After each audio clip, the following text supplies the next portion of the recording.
What is truly infinite? Tonight, we're going to explore the largest black hole ever discovered. Phoenix, a star, an object so massive it challenges our ability to comprehend it. You've probably heard about black holes thousands of times. You know they're dense, mysterious, and supposedly massive beyond imagination. But here's what most people don't realize. Even the massive black holes you've heard about are absolutely tiny compared to Phoenix A star. This monster contains the mass of 100 billion suns compressed into a single point, with an event horizon stretching 590 billion kilometers across. By the end of this journey, you're going to understand exactly why Phoenix A star represents the absolute limit of what the universe allows to exist, and you'll see our entire cosmic perspective transformed forever. Before we dive in, if you enjoy these kinds of mind-bending explorations, a quick like or subscribe really helps the channel grow. It's a small thing for you, but it makes a real difference for me. Get comfortable. This is going to be extraordinary. Phoenix. A star possesses a mass of approximately 440 quintillion tons, a number so vast that your brain simply cannot process it intuitively. Mine can't either. This black hole contains 100 billion times the mass of our Sun, gravitationally compressed into a region where the laws of physics reach their breaking point. The event horizon extends for 366 billion miles, a distance that defies immediate visualization. This object lies 5.8 billion light-years away from Earth. The circumference of its horizon reaches 1.2 trillion miles, an extension that exists purely in the realm of mathematical abstraction. Phoenix, a star, adds 60 solar masses per year to its structure through continuous accretion. Imagine our entire Sun being devoured every 6 days, and you begin to glimpse the appetite of this cosmic leviathan. Numbers of this magnitude are practically impossible to process without appropriate context for comparison. Your mind evolved to understand the distance to the next valley, the weight of a stone, the time until sunset. It never evolved to grasp numbers with 30 zeros trailing behind them. So to truly comprehend Phoenix A, we need to begin at the opposite end of the scale, with the smallest black holes theoretically possible. Picture the first second after the Big Bang. The universe was unimaginably dense, far beyond anything we can recreate in our most powerful particle accelerators. In those primordial moments, regions of extreme density could have collapsed directly into what physicists call primordial black holes. Objects that would have formed not from stellar death, but from the raw gravitational collapse of the early cosmos itself. These primordial black holes could theoretically have had masses ranging from submicroscopic to hundreds of thousands of solar masses. The smallest would have had less mass than a grain of sand, yet with density infinitely greater than anything in your everyday experience. At the theoretical lower limit sits something called the Planck mass. Approximately 22 micrograms compressed into a point smaller than anything we can meaningfully describe. Here's where physics becomes wonderfully strange. You might think that smaller black holes would be more stable, like smaller objects usually are in our daily experience. But the universe doesn't care about your intuitions. Through a quantum process called Hawking radiation, black holes actually emit particles and gradually lose mass. And the smaller they are, the faster they evaporate. A black hole with the mass of a mountain would disappear in a fraction of a second through this radiation. Those hypothetical primordial black holes with masses smaller than mountains would have vanished completely within fractions of a second after their formation. They would have popped into existence and immediately begun radiating themselves away, like cosmic firecrackers exploding in the darkness of the early universe. We've never detected these primordial black holes directly. They remain a theoretical possibility based on our understanding of the physics of the early universe. But they help us understand the full spectrum of what's possible, from objects smaller than atoms to monsters like Phoenix A. This brings us to stellar black holes, the next category in our cosmic progression. These form through the death of massive stars, and they represent the black holes we actually observe dotting our galaxy. A star needs at least 8 solar masses to eventually collapse into a black hole. Smaller stars end their existence as white dwarfs or neutron stars, not black holes. There's a specific limit called the Tolman-Oppenheimer-Volkoff limit that defines the maximum mass for neutron stars, approximately 2.14 solar masses. When stellar cores exceed this threshold, they collapse inevitably beyond neutron degeneracy, forming a black hole. The smallest possible stellar black hole has approximately 3 solar masses of total mass. This lower limit exists because collapses below this mass result in stable neutron stars instead. A black hole of 3 solar masses has an event horizon with a radius of approximately 5.6 miles. Despite containing the mass equivalent to 3 suns, the compressed volume is smaller than Manhattan. Think about that for a moment. 3 entire stars, each one a nuclear furnace capable of illuminating planets billions of miles away, compressed into a sphere that would fit comfortably within the boundaries of a single city borough. The event horizon marks the boundary beyond which escape velocity exceeds the speed of light.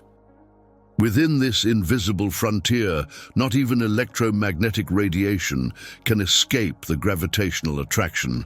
It's not a physical surface you could touch. It's simply the point of no return, where the curvature of space-time becomes so severe that all paths lead inward.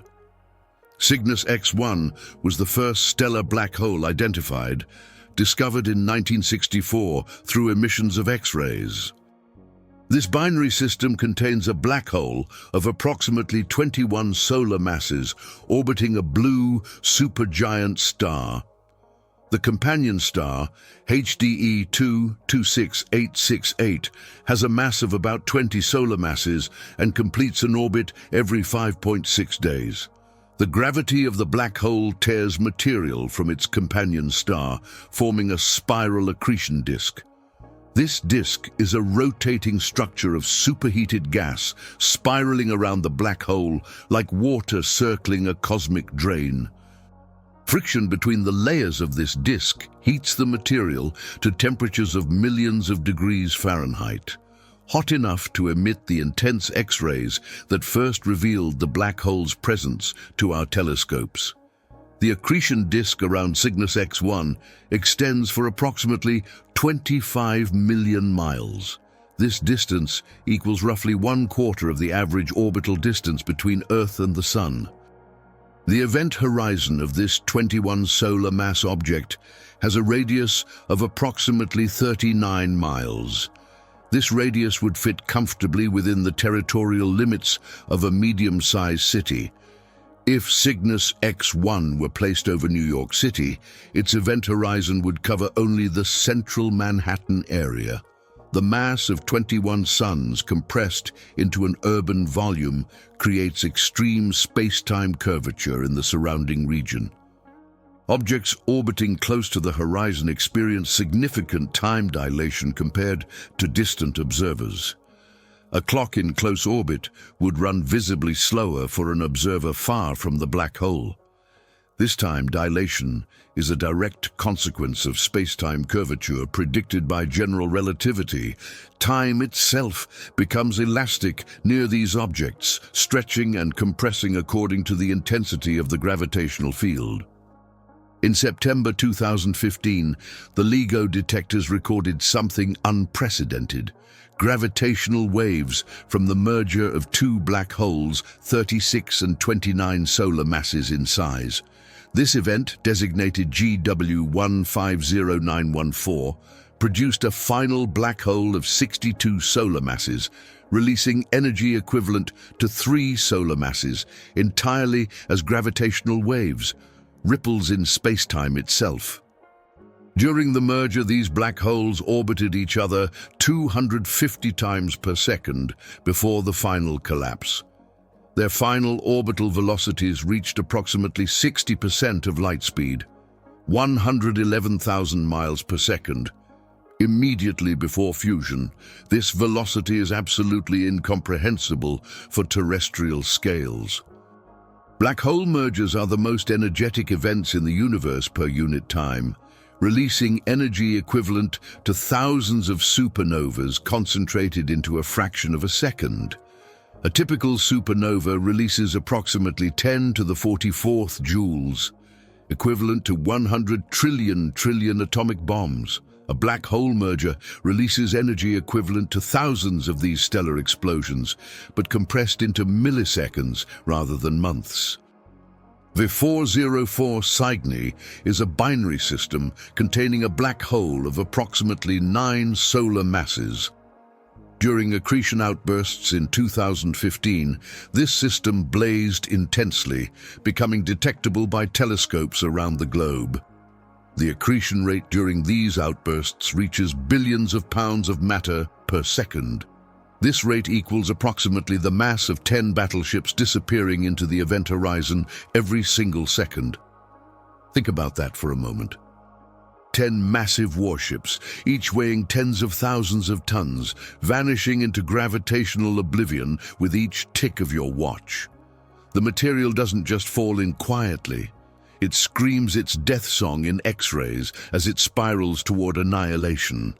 The accretion disk reaches temperatures of 18 million degrees Fahrenheit, hotter than the core of the Sun itself. The Sun's core achieves approximately 27 million degrees Fahrenheit, the region where nuclear fusion transforms hydrogen into helium and powers our star. But here's something that challenges everything your intuition tells you about heat and energy. Accretion disks around black holes in binary systems can temporarily exceed stellar nuclear temperatures through pure friction. Imagine the most violent process you can think of. Perhaps a massive collision between freight trains traveling at full speed. Now multiply that violence by trillions upon trillions, and you begin to approach the fury of material spiraling into a black hole. The gas doesn't fall straight down. It forms a swirling disk, like water circling a cosmic drain. But this isn't ordinary water, and this isn't an ordinary drain. The material spiraling toward the black hole rubs against itself with such violence that it becomes hotter than the nuclear furnace at the heart of our nearest star. This friction-heated plasma glows with X-ray radiation so intense it can be detected across thousands of light years. When you look at the night sky, you're seeing the gentle light of stars. But if your eyes could see X-rays, you'd witness a cosmos ablaze with the death screams of matter falling into black holes. The twisted magnetic fields generated by the rotating disk launch jets perpendicular to the accretion plane. Picture a spinning top with 2 pencil-thin beams of light shooting from its poles. Except these pencils are streams of particles moving at nearly the speed of light, and they stretch for distances that dwarf our entire solar system. These relativistic jets are collimated beams of particles accelerated to velocities approaching the speed of light. Particles in these jets typically move at 90% or more of light speed, approximately 168,000 miles per second. At this velocity, you could circle the Earth's equator 4 times in a single second. These jets extend for distances measured in light years, thousands of times larger than entire planetary systems. A light year equals approximately 5.9 trillion miles, a distance so vast that it challenges every scale your mind has learned to process. Our fastest spacecraft, Voyager 1, travels at a record-breaking 38,000 miles per hour. Yet even at this extraordinary velocity, covering a single light year would require 73,000 years. Think about human civilization. 73,000 years ago, our species was just beginning to spread across continents, using stone tools and discovering fire. The entire recorded history of humanity, every empire that has risen and fallen, every technological leap from the wheel to the smartphone, represents a tiny fraction of the time it would take our fastest probe to traverse the distance light covers in a single year. Even at this cosmic scale, the jets from stellar black holes seem almost modest. Some jets from supermassive black holes extend for millions of light years. Distances so vast that light from one end takes longer to reach the other end than complex life has existed on Earth. Our Milky Way galaxy spans approximately 100,000 light-years in diameter and contains an estimated 200 billion stars. Among these hundreds of billions of stars, astronomers estimate approximately 100 million stellar black holes exist. Despite 100 million seeming like an enormous quantity, this represents only 0.05% of the total galactic stellar population. The average distance between stellar black holes in our galaxy is approximately 50 light-years. This separation is roughly 3 million times larger than the diameter of our solar system. Our solar system has a diameter of approximately 11 billion miles, considering Neptune's orbit as the boundary. Even this vast distance becomes insignificant when compared to the spacing between these gravitational monsters. Even the largest known stellar black hole possesses only 80 solar masses approximately. This upper limit relates to stars of extremely low metallicity that retain more mass during collapse. Metallicity describes the abundance of elements heavier than hydrogen and helium in stars. It's a term that might sound confusing, but it's actually quite simple. It measures how much stuff besides basic hydrogen and helium a star contains. Stars with low metallicity lose less mass through stellar winds during their evolution. These ancient stars, formed when the universe was young and contained mostly hydrogen and helium, can grow larger and collapse into more massive black holes when their nuclear fuel finally runs out. This allows formation of more massive black holes when the core eventually collapses gravitationally. A black hole of 80 solar masses has an event horizon with a radius of 147 miles. This distance equals approximately the road distance between major metropolitan areas. Yet this represents the absolute upper limit for stellar black holes, objects born from the death of individual stars. The difference between 3 and 80 solar masses represents an increase of approximately 27 times in mass. This might seem like a huge range, and it is by human standards, but this variation remains microscopically small compared to what we find lurking in the centers of galaxies. Between stellar black holes and supermassive ones exists what astronomers call the intermediate mass gap. Black holes of intermediate mass would theoretically range from 100 to 100,000 solar masses. Very few candidates have been definitively identified in this mass range, creating a puzzling void in our cosmic census. The globular cluster M15 may contain an intermediate black hole of approximately 4,000 solar masses. Globular clusters are spherical, dense groupings containing hundreds of thousands of ancient stars packed into regions only a few dozen light-years across. The extreme stellar density in these clusters favors collisions and mergers, potentially forming progressively larger objects through a cosmic version of billiards. Intermediate mass black holes probably form through multiple mergers in these dense stellar environments. Stars collide, black holes merge, and over millions of years, a single massive object emerges from the chaos. But definitive detection remains challenging due to the absence of active accretion disks in many candidates. Without material falling in, these objects remain dark and nearly invisible. The Hubble Space Telescope identified a candidate of 50,000 solar masses in a distant globular cluster in 2020. This object is located in the outskirts of a distant galaxy where stellar density favors formation. The event horizon of this object would have a radius of approximately 93,000 miles, about 1/5 the radius of the Sun. The Sun's radius is approximately 432,000 miles, equivalent to 109 Earth diameters, aligned side by side. When you look at the Sun in the sky, you're seeing an object so large that over 1 million Earths could fit inside it.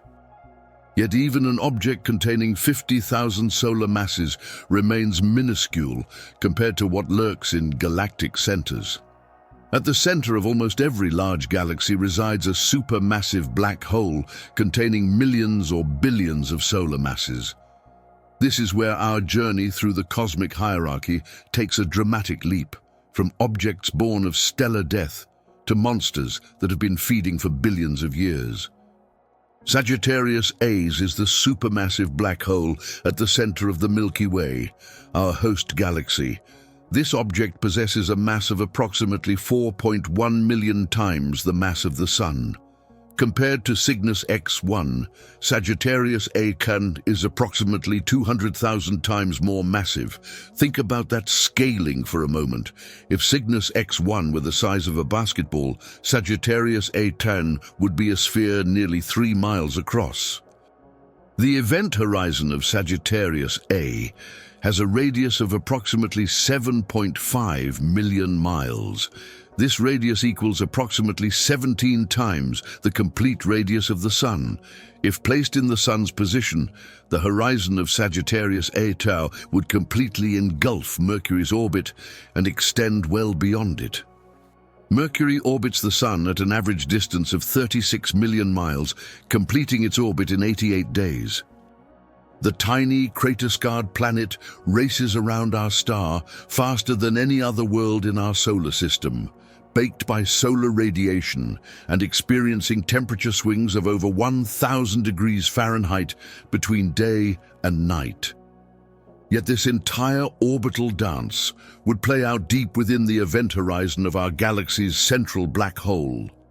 To truly grasp this scale, imagine standing on Mercury's sun-scorched surface, looking up at a sky dominated by our star. The Sun appears enormous from Mercury, roughly 2.5 times larger than it appears from Earth.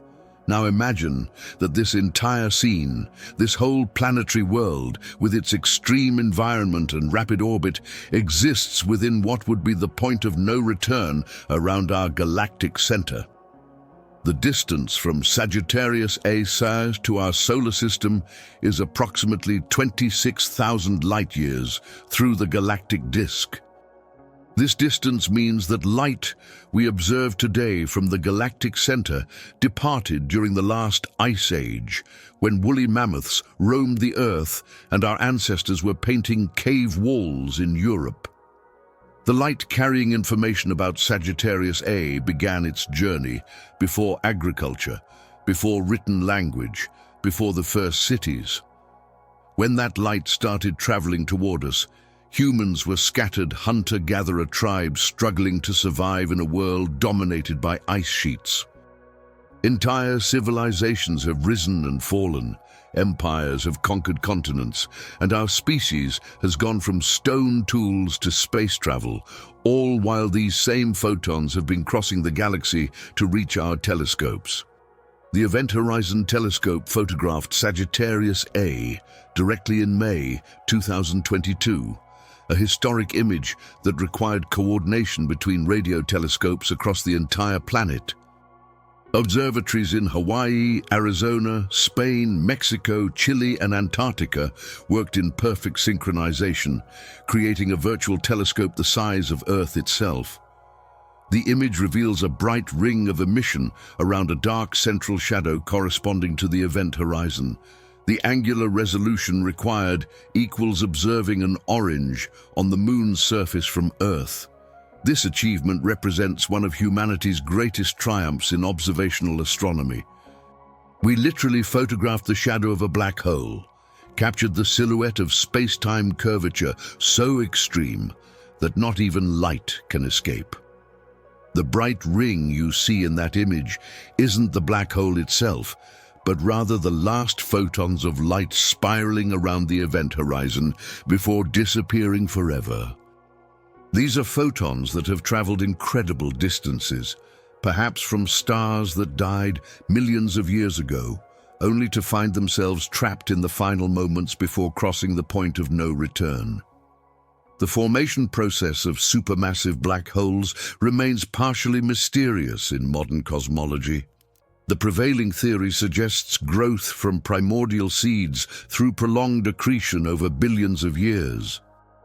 These initial seeds would have had between 100 and 100,000 solar masses, subsequently growing through feeding on surrounding matter.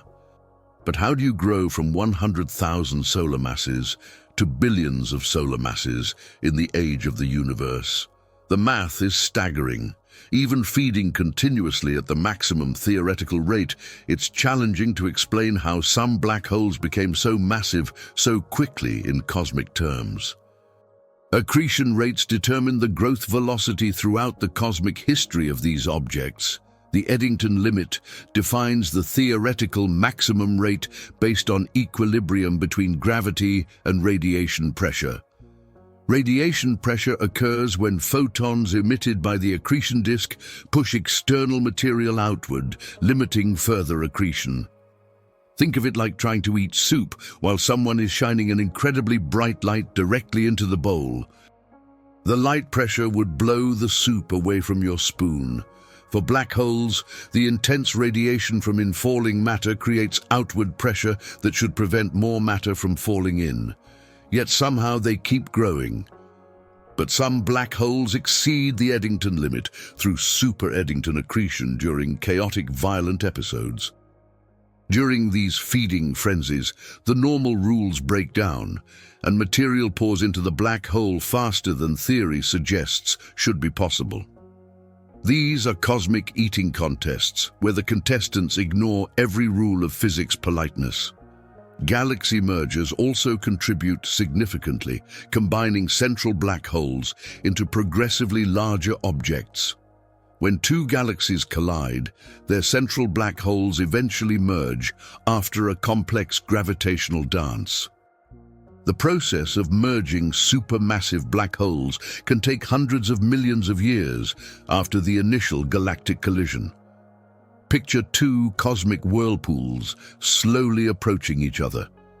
At first, they're separated by thousands of light years, each anchoring its own galaxy.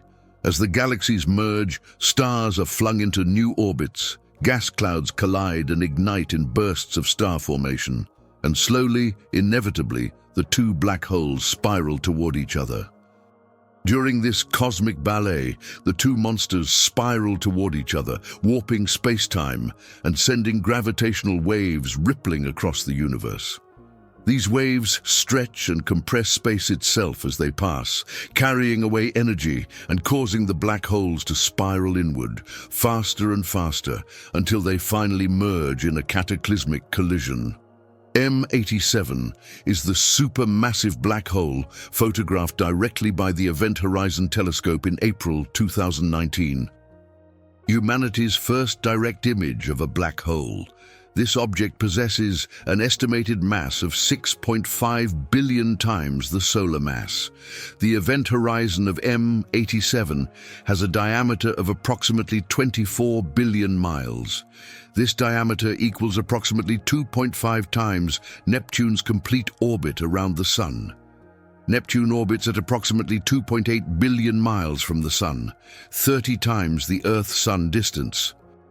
The fact that a black hole's event horizon could encompass this entire orbital path reveals scales that challenge human comprehension. If you could somehow survive near M87, you would see Neptune's entire year-long orbit playing out within the boundary where escape becomes impossible. Neptune takes 165 Earth years to complete a single orbit around the Sun. From the perspective of this black hole, Neptune's entire orbital journey, longer than any human lifetime, would occur within its domain of absolute gravitational control. M87 produces a relativistic jet extending approximately 5,000 light-years from the host galaxy. This jet is visible in radio wavelengths as a bright beam traversing intergalactic space. To put this distance in perspective, if our solar system were the size of a quarter, this jet would stretch for over 3 miles. Particles in the jet of M87 travel at velocities exceeding 99.5% of light speed. At these velocities, time dilation becomes extreme. A clock traveling with these particles would tick so slowly that what seems like a year to the particles would appear as decades to outside observers. The energy contained in this single jet equals the combined luminosity of trillions of stars. Picture every star you can see in the night sky on the clearest night of your life. Now multiply that by 1,000,000. You're still nowhere close to the energy output of this one cosmic searchlight. This energy emerges from matter falling into the black hole, with some material being funneled into jets that shoot out perpendicular to the accretion disk. These jets don't just fade away quietly. They slam into the intergalactic medium, the thin gas between galaxies, and carve out enormous cavities. These cavities can be larger than entire galaxy clusters, creating bubbles in space that persist for hundreds of millions of years. Quasars are extremely luminous galactic nuclei powered by massive accretion onto supermassive black holes. The name quasar derives from quasi-stellar radio source, objects that appeared star-like but emitted radio waves intensely. When astronomers first discovered them in the 1960s, they had no idea what they were looking at. These objects appeared as simple points of light, like stars, but they emitted more energy than anything astronomers had ever seen. Some quasars outshine their entire host galaxies. Imagine a single object brighter than 200 billion stars combined.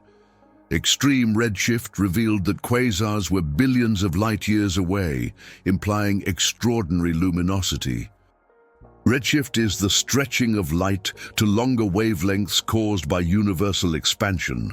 The greater the redshift, the more distant and ancient the observed object due to light's finite velocity. When astronomers calculated the distances to these objects, they realized something unprecedented was happening. To appear as bright as they do from such enormous distances, quasars had to be the most luminous objects in the universe. They were seeing the active feeding of supermassive black holes across cosmic time. TON 618 is a hyperluminous quasar containing a black hole of approximately 66 billion solar masses. This object was one of the largest known black holes before Phoenix A's discovery. The event horizon of TON 618 has a radius of approximately 121 billion miles. This radius is approximately 800 times larger than the average Earth-Sun distance. Light would require 7 days and 14 hours traveling continuously to cross just the diameter of this horizon. Comparatively, light traverses the Earth-Sun distance in approximately 8 minutes and 20 seconds. Think about what this means for a moment. Light, the fastest thing in the universe, the thing that crosses 93 million miles in the time it takes you to pour a cup of coffee, needs more than a week to cross the diameter of this black hole's event horizon. If our solar system were a $1 coin, the horizon of TON 618 would be a circle 427 feet in diameter. Picture standing in the center of a football field and looking toward the goalposts. Now imagine that entire field, from end zone to end zone, represents just a fraction of this black hole's event horizon. The mass of TON 618 equals approximately the mass of 20 galaxies the size of the Milky Way. Think about our entire galaxy. 200 billion stars, countless planets, nebulae stretching for light years, stellar nurseries where new suns are born, stellar graveyards where massive stars have died. Now multiply that entire cosmic structure by 20 and you approach the mass contained within this single object. This object consumes material at estimated rates of hundreds of solar masses annually. Every year, TON 618 devours the equivalent of hundreds of stars like our Sun. In the time it takes Earth to complete one orbit, this monster adds more mass than exists in our entire solar system several hundred times over. The luminosity of TON 618 is approximately 140 trillion times the total luminosity of the Sun. This luminosity enables detection across 10.4 billion light-years distance to terrestrial observers. To put this in perspective, if the Sun were a single candle flame, TON 618 would be brighter than 140 trillion candles burning simultaneously. Light observed from TON 618 departed when the universe had only 24% of its current age. The universe possesses a current age of approximately 13.8 billion years since the Big Bang. When the light we see today from TON 618 began its journey, the cosmos was a very different place. Galaxies were smaller and more chaotic. Star formation rates were much higher. The universe was denser, hotter, and filled with the violent birth pangs of cosmic structure formation. The light carrying information about this ancient quasar has been traveling through space for longer than our solar system has existed. But TON 618, massive as it is, represents merely a stepping stone towards something even more incomprehensible. Galaxies organize into clusters containing hundreds or thousands of galaxies gravitationally bound together. These galaxy clusters represent the largest gravitationally bound structures in the observable universe. The Virgo cluster contains approximately 1,300 galaxies scattered across 15 million light-years.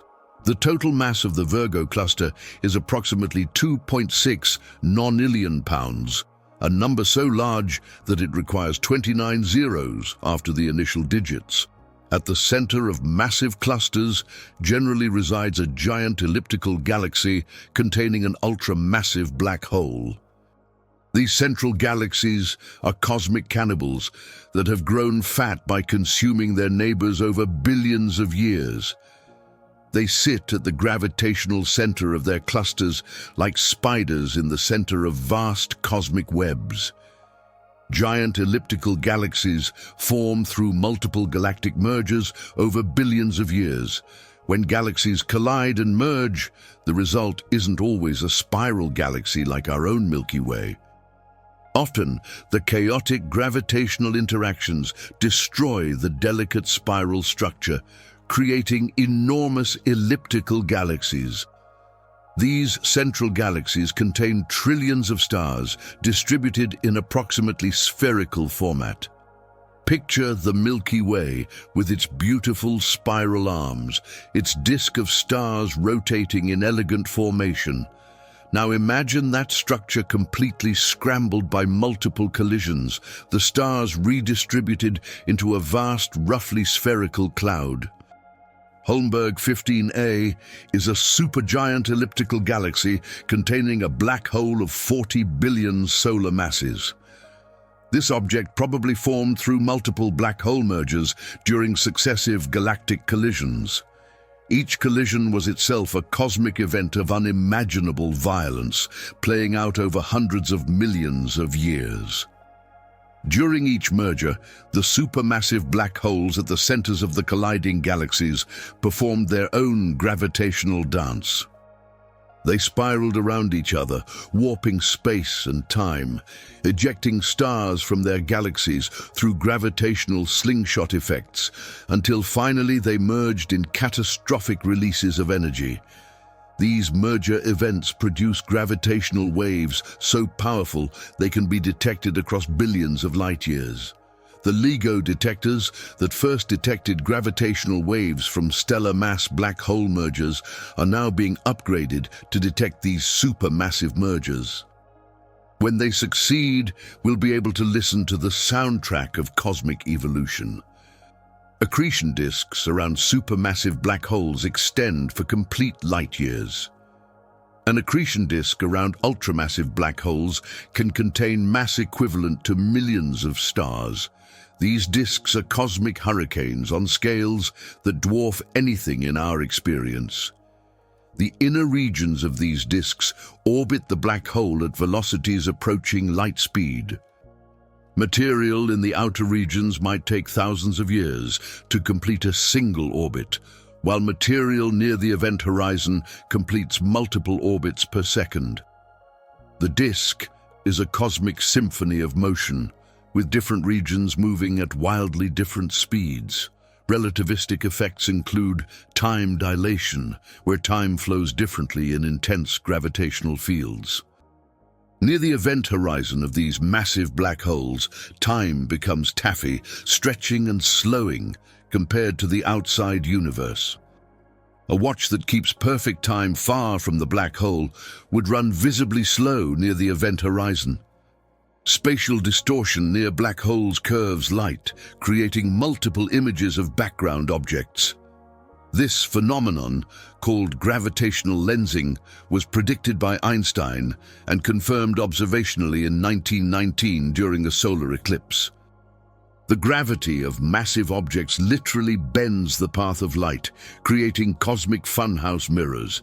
But even these ultramassive black holes pale in comparison to what lies at the heart of the Phoenix cluster. Phoenix, a star, represents something unprecedented in our cosmic catalogue. A black hole so massive that it challenges our understanding of how such objects can even form. The Phoenix cluster was discovered in 2010 through the South Pole Telescope survey in Antarctica. This survey utilized the Sunyaev-Zeldovich effect, a distortion in cosmic microwave background radiation caused by hot gas in galaxy clusters. The cosmic microwave background is the afterglow of the Big Bang, still detectable as faint radiation permeating all of space. When this ancient light passes through hot gas in galaxy clusters, it gains a tiny amount of energy. This effect is incredibly subtle. The temperature change is only about 1/10,000th of a degree. Yet this minute signature allows astronomers to detect massive galaxy clusters across cosmic distances. The Phoenix cluster stands out as one of the most luminous X-ray sources discovered in the observable universe. X-rays are produced when gas falls toward the central black hole and heats to temperatures of hundreds of millions of degrees Fahrenheit. The amount of X-ray energy pouring from this cluster is staggering. At the center of this cluster resides Phoenix A star, the largest black hole known to science. This object possesses a mass estimated at 100 billion times the mass of the Sun. This mass equals approximately 24,100 times the mass of Sagittarius A at the center of our Milky Way. Phoenix A star contains mass equivalent to 2 complete galaxies the size of the Triangulum galaxy. The Triangulum galaxy possesses approximately 40 billion stars and a mass of 50 billion solar masses. Imagine 2 entire galaxies, each containing billions of stars, each star a nuclear furnace burning for billions of years, compressed into a single point. The event horizon of Phoenix A star has a radius of approximately 184 billion miles. This radius equals approximately 1,250 astronomical units, measuring from the center to the boundary. For comparison, Pluto orbits the Sun at an average distance of only 40 astronomical units. The event horizon of Phoenix A star extends 50 times beyond Pluto's orbit. Neptune, our most distant planet, orbits at approximately 30 astronomical units from the Sun. Phoenix A star would completely engulf the orbits of all 8 planets in our solar system simultaneously. Traveling at light speed, crossing the diameter of the event horizon would require 71 days and 14 hours. Light travels at approximately 186,000 miles per second, covering 16 billion miles daily. Even at this absolute velocity, traversing Phoenix A star consumes more than 2 complete months of travel. A spacecraft traveling at 25,000 miles per hour, comparable to our fastest space probes, would require approximately 670 years to cross just the event horizon. This velocity represents the fastest speeds humanity has achieved in space exploration, yet it remains pathetically inadequate for cosmic scales. If our entire solar system could fit inside a basketball, Phoenix A star would be larger than 2 football fields placed side by side. A football field measures 320 feet in length, so Phoenix A star would represent a circle approximately 640 feet in diameter. The circumference of this event horizon is approximately 1.2 trillion miles. This circumference equals approximately 12,500 times the average distance between Earth and the Sun. Walking continuously at 3 miles per hour, circling Phoenix A star would require 43 million years. During this hypothetical journey, you would witness the entire evolution of complex life on Earth, from the first multicellular organisms through the rise of dinosaurs, their extinction, the emergence of mammals, and finally the arrival of human civilization. Imagine starting this walk when the first complex cells appeared in Earth's oceans. You would walk through the entire Precambrian era, watching as primitive life slowly developed the ability to photosynthesize and create oxygen. You would continue walking as life exploded in diversity during the Cambrian period, as the first vertebrates crawled onto land, as vast forests of primitive plants transformed the landscape. Your journey would continue through the age of reptiles, watching massive dinosaurs dominate the Earth for over 160 million years. You would walk through their extinction 66 million years ago, witness the rise of mammals and birds, observe the first primates appearing in trees, and finally see the evolution of modern humans in just the last few 100,000 years of your cosmic hike. Phoenix A star is adding approximately 60 solar masses per year to its total mass through continuous accretion. This growth rate equals 1 complete sun being devoured every 6 days approximately. Think about our sun. A nuclear furnace that has burned steadily for 4.6 billion years, providing the energy that makes life possible on Earth. Phoenix A star consumes an equivalent amount of mass twice every single week. In a single century, Phoenix A star adds mass equivalent to 6,000 stars the size of our Sun. During your lifetime, perhaps 80 or 90 years if you're fortunate, this monster will consume the equivalent of nearly 5,000 suns. Each of these hypothetical suns could have supported planetary systems, could have warmed worlds where life might evolve. During a single 24-hour period, Phoenix A star consumes mass equivalent to approximately 160 Earths.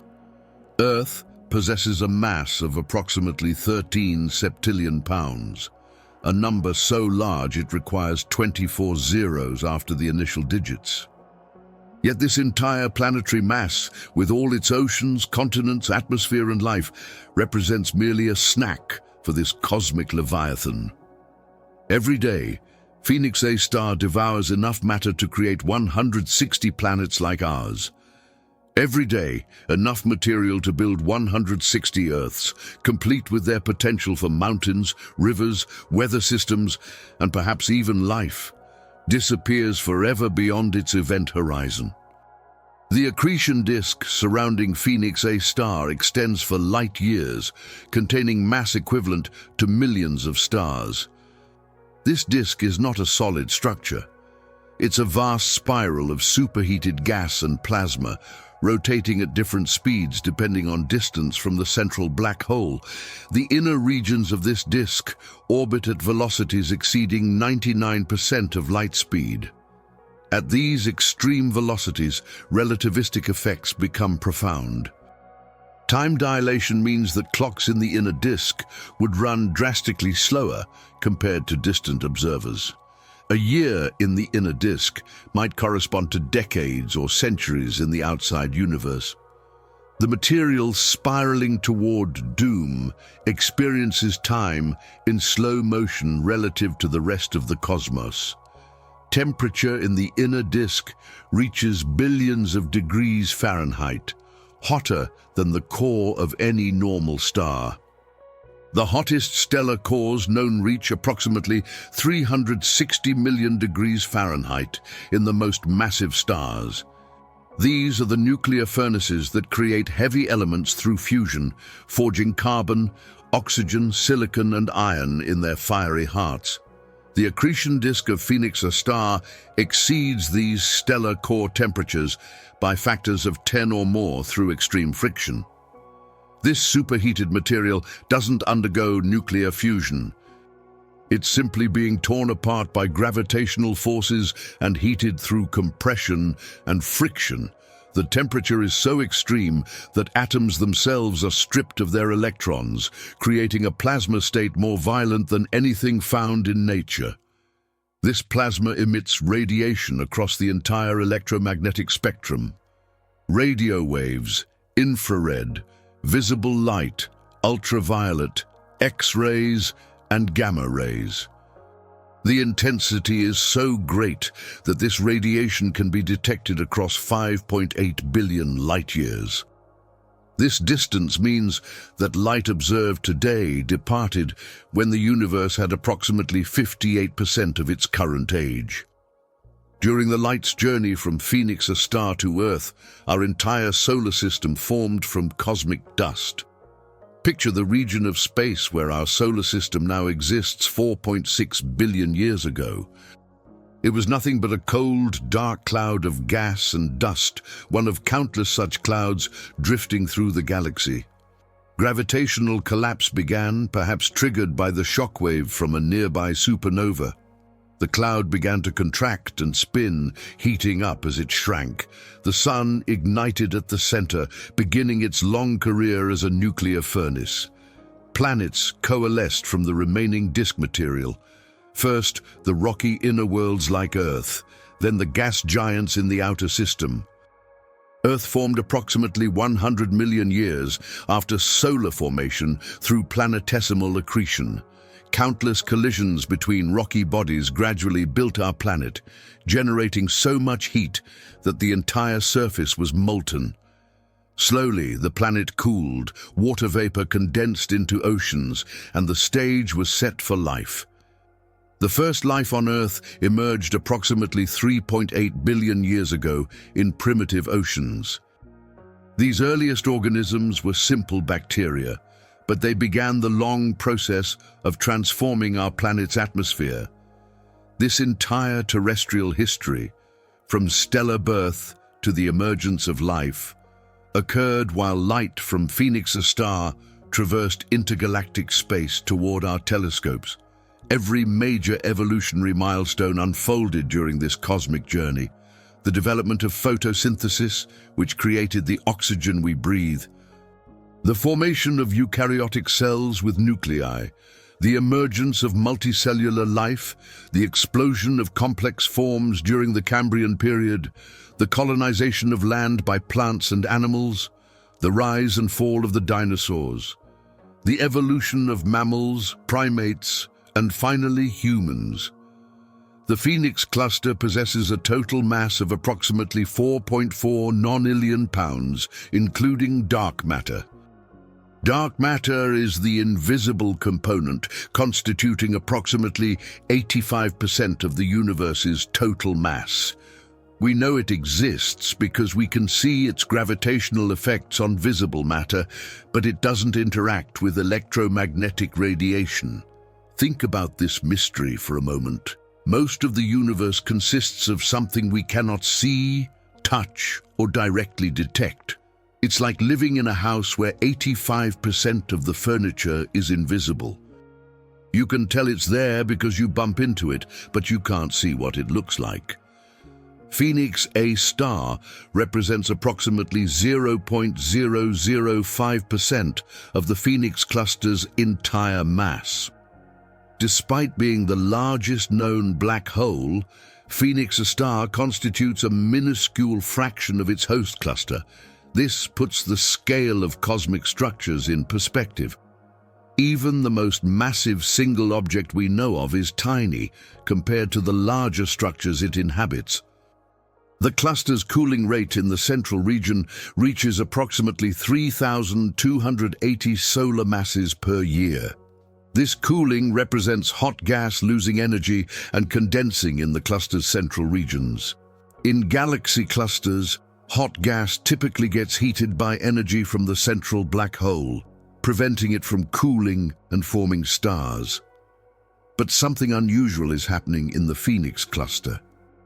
Paradoxically, Phoenix A star does not currently produce sufficient feedback to prevent this uncontrolled cooling.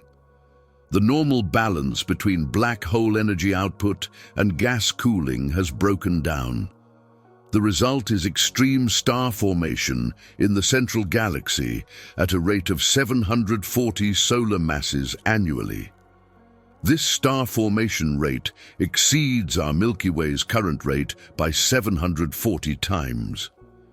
The Milky Way forms approximately 1 solar mass of new stars per year currently, a rate that will sustain star formation for billions of years to come. But Phoenix A's host galaxy is forming stars at a pace that seems almost frantic by cosmic standards. The host galaxy of Phoenix A star possesses a diameter of approximately 418,000 light-years, one of the largest known galaxies. For comparison, the Milky Way has a diameter of approximately 100,000 light-years, measuring the stellar disk. If the Milky Way were the size of a dinner plate, Phoenix A's galaxy would be a table over 4 feet across. Phoenix A star possesses a volume approximately 300 times larger than the Milky Way, considering relative diameters. The combination of rapid cooling, intense star formation, and a supermassive black hole makes this system unique in the known universe. It represents an extreme example of cosmic evolution, a laboratory for studying physics under the most extreme conditions. Phoenix A star may represent or approach the upper mass limit for black holes in the universe. Theoretical studies suggest that black holes exceeding 100 billion solar masses face significant growth difficulties. This limit relates to energetic feedback that eventually prevents additional significant accretion. The radiation pressure from such a massive accretion disk repels external material, preventing additional growth. Think of it like trying to fill a bathtub while someone is pointing a fire hose at the faucet. The outward pressure becomes so intense that new materials simply cannot approach. Phoenix A star belongs to a hypothetical category called stupendously large black holes, or slabs. Slabs are defined as black holes exceeding 100 billion solar masses, representing the absolute theoretical extreme. The name itself captures the audacity of these objects, stupendously large. When astronomers first proposed this category, they struggled to find adequate language. How do you describe something so massive that it challenges the fundamental architecture of the universe? Only a few slab candidates have been identified in the observable universe. The formal discovery of Phoenix A star was published in research about the Phoenix cluster in 2010. Mass measurements derived from stellar dynamics models and intracluster gas behavior, requiring some of the most sophisticated computational models in astrophysics. The calorimetric method utilizes energy released by the black hole to estimate total mass through physics. Essentially, astronomers measure how much energy is being pumped into the surrounding gas and work backward to calculate the mass needed to produce such effects. It's like estimating the size of a hidden engine by measuring the exhaust. Adiabatic growth models of black holes suggest that Phoenix A star approaches theoretical limits. Future growth of Phoenix, a star, will depend on continued material supply from the surrounding cluster. Eventually, the material supply will diminish as galaxies in the cluster exhaust available gas. On timescales of trillions of years, star formation will cease completely in the universe. The stellar era will end after approximately 100 trillion years, when the last star extinguishes. During this unimaginably distant future, Phoenix A star will persist virtually unchanged through astronomical periods during this future dark era. Hawking radiation is a quantum process where black holes gradually evaporate by emitting particles. This process occurs at the quantum level, where the intense gravitational field near the event horizon creates particle-antiparticle pairs. One particle falls into the black hole while the other escapes, carrying away a tiny amount of the black hole's mass. The evaporation rate is inversely proportional to mass. Smaller black holes evaporate first. A black hole with the mass of a mountain would disappear in a fraction of a second. A stellar mass black hole would take longer than the current age of the universe to lose even a small fraction of its mass. Phoenix A star would require approximately 10 to the 100th power years to evaporate completely through Hawking radiation. This number is so large that it defies comprehension. To put it in perspective, this time is immensely larger than the current universe's age, multiplied by itself hundreds of times. The current universe's age is approximately 13.8 billion years, or roughly 10 to the 10th power years. If you wrote the number representing Phoenix A's evaporation time on paper using normal-sized digits, the number would stretch across distances measured in light years. The evaporation of Phoenix A star is so slow that it becomes practically irrelevant on imaginable cosmological scales, but this process illustrates something profound about the nature of black holes. They are not truly eternal. Even these cosmic monsters will eventually fade away, leaving behind only the faintest whisper of radiation in an empty universe. This phenomenon, called gravitational lensing, was predicted by Einstein and confirmed observationally in 1919 during a solar eclipse. Arthur Eddington led expeditions to observe the eclipse, measuring how the sun's gravity bent starlight. This observation provided one of the first confirmations of general relativity. Rotating black holes drag spacetime itself around through frame-dragging effects. Frame-dragging forces nearby objects to co-rotate with the black hole regardless of initial orbital velocity. Imagine spacetime as a thick fluid, like honey, and the black hole as a massive spinning ball.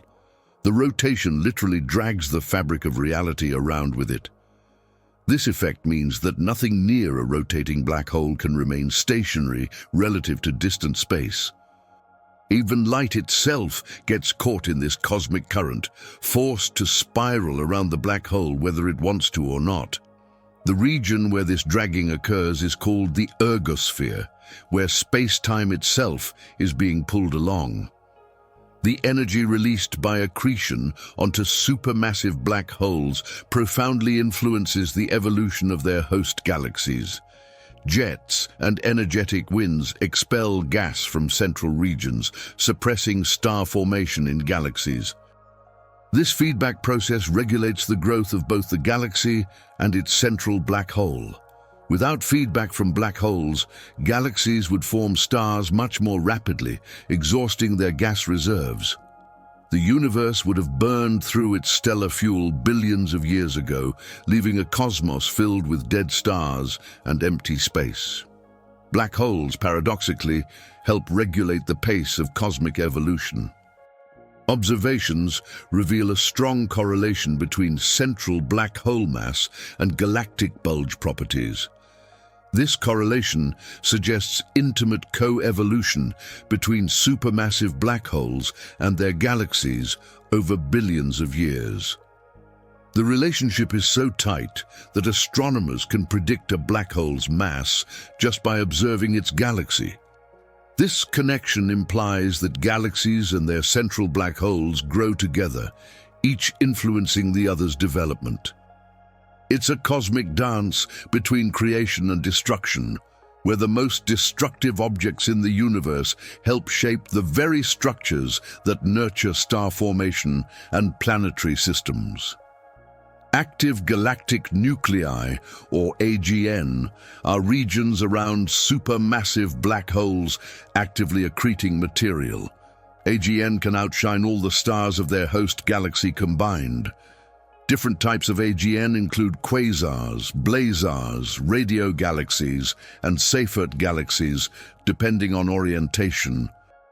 The same physical phenomenon can appear completely different depending on our viewing angle. A quasar viewed from the side might appear as a radio galaxy. The same object viewed directly down the jet axis becomes a blazar.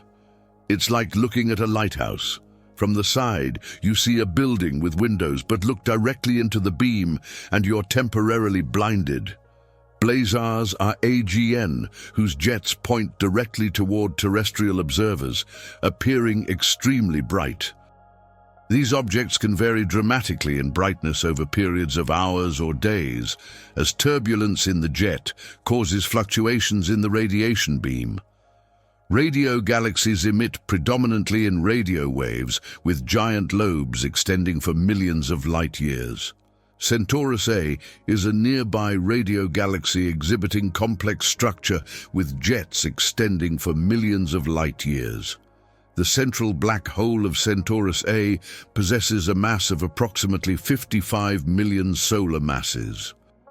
This makes it about 13 times more massive than Sagittarius A, yet still tiny compared to Phoenix AU. Jets from Centaurus A emit radiation from radio waves to gamma rays through synchrotron radiation. Synchrotron radiation occurs when relativistic electrons spiral around magnetic field lines. Picture electrons moving at 99% of light speed, trapped by magnetic fields and forced to follow corkscrew paths. As these electrons accelerate along spiral trajectories, they emit electromagnetic radiation across a broad spectrum. The magnetic fields threading through the jets are incredibly strong, millions of times stronger than Earth's magnetic field. These fields channel and focus the particle beams like cosmic particle accelerators. The result is a cosmic lighthouse beam that can be detected across billions of light years. Alcyoneus is a giant radio galaxy with radio lobes extending approximately 16 million light years. To put this distance in perspective, if our solar system were the size of a quarter, these radio lobes would extend for over 40 miles.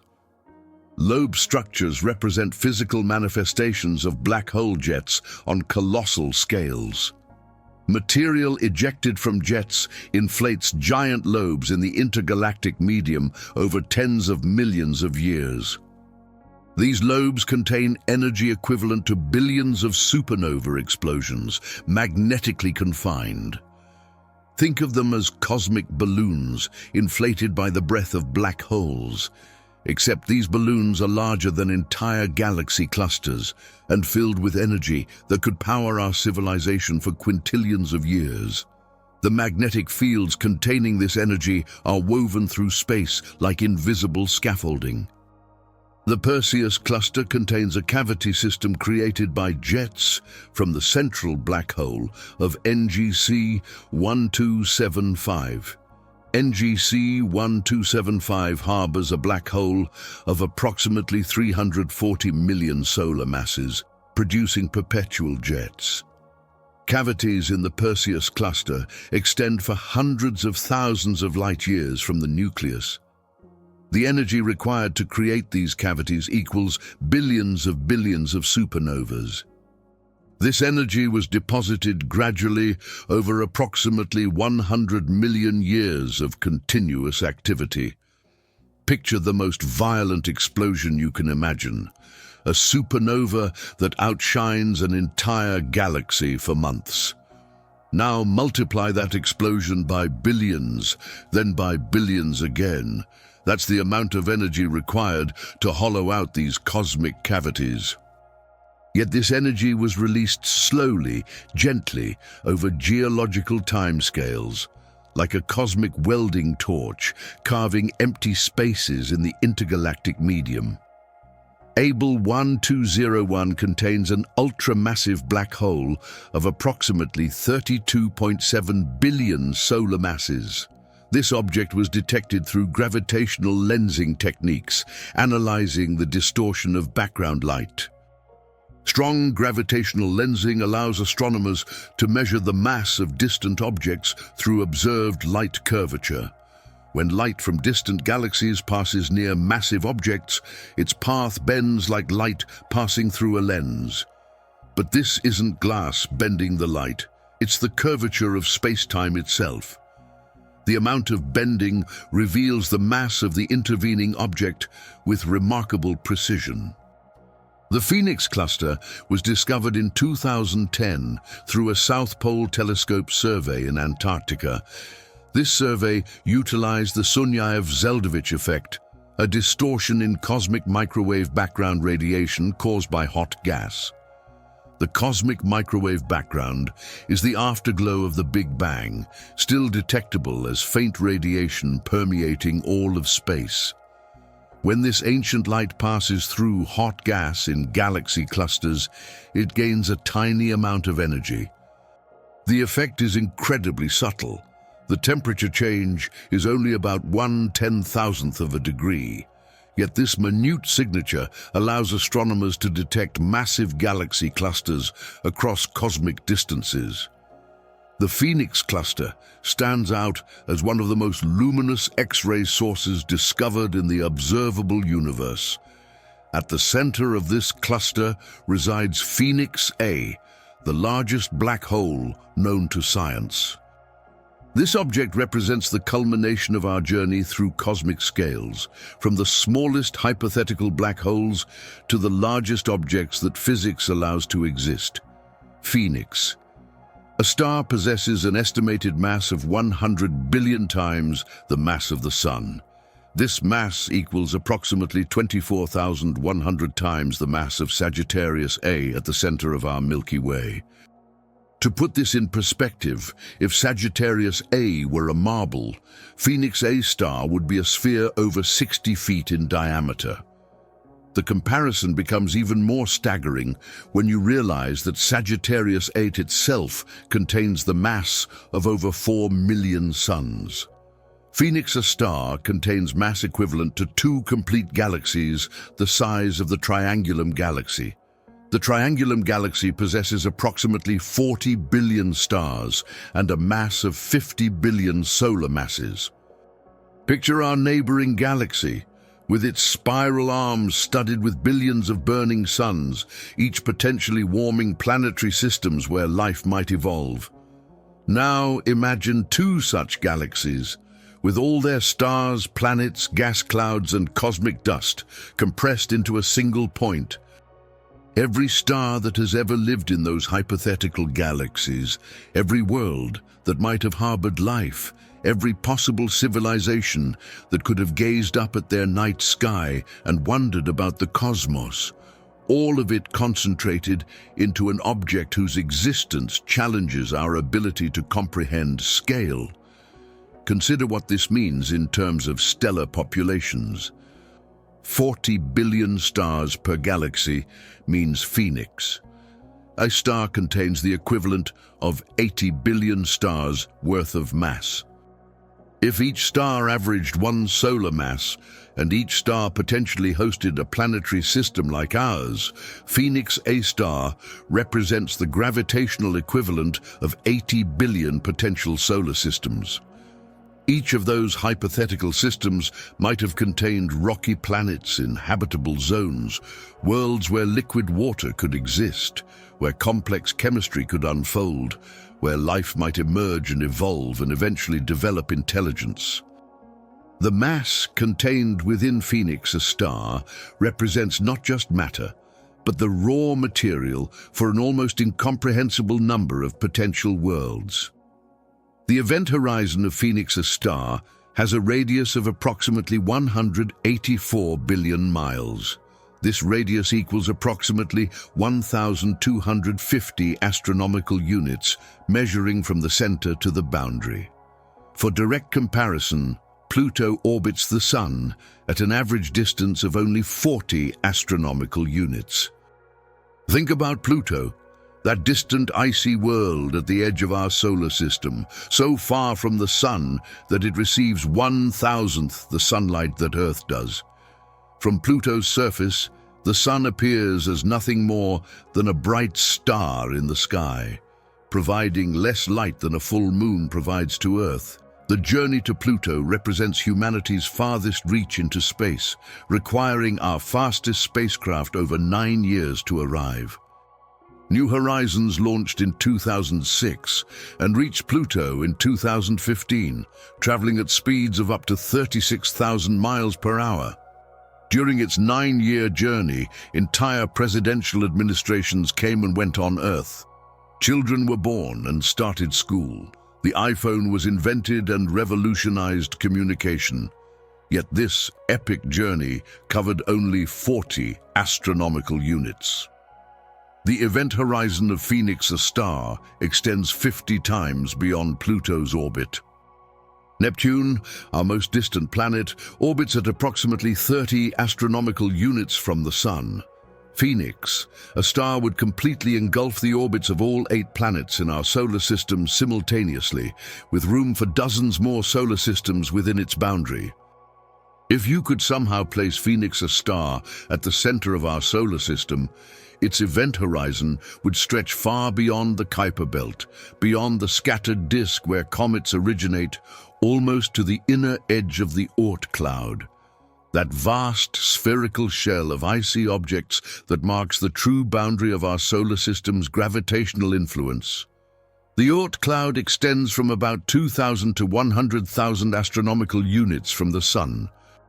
Phoenix A star would engulf the inner portion of this cloud, swallowing countless billions of comets and icy bodies that have orbited quietly for billions of years. Traveling at light speed, crossing the diameter of the event horizon would require 71 days and 14 hours.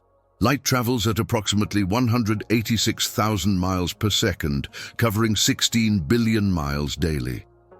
Think about what this means. Light, the fastest phenomenon in the universe, needs over 2 months to cross this black hole's diameter. During the time it takes light to cross Phoenix A's event horizon, entire seasons change on Earth. Summer transitions to autumn, then to winter. Students complete entire academic terms. People fall in love, plan weddings, have children. Entire chapters of human lives unfold while photons struggle across this cosmic abyss. In those 71 days, Earth completes nearly 1/5 of its yearly orbit around the Sun. The planet travels approximately 30 million miles through space. Weather patterns form and dissipate. Storms rage and subside. Tides rise and fall nearly 3,000 times. Even at this absolute velocity, traversing Phoenix A star consumes more than 2 complete months of travel. A spacecraft traveling at 25,000 miles per hour, comparable to our fastest space probes, would require approximately 670 years to cross just the event horizon.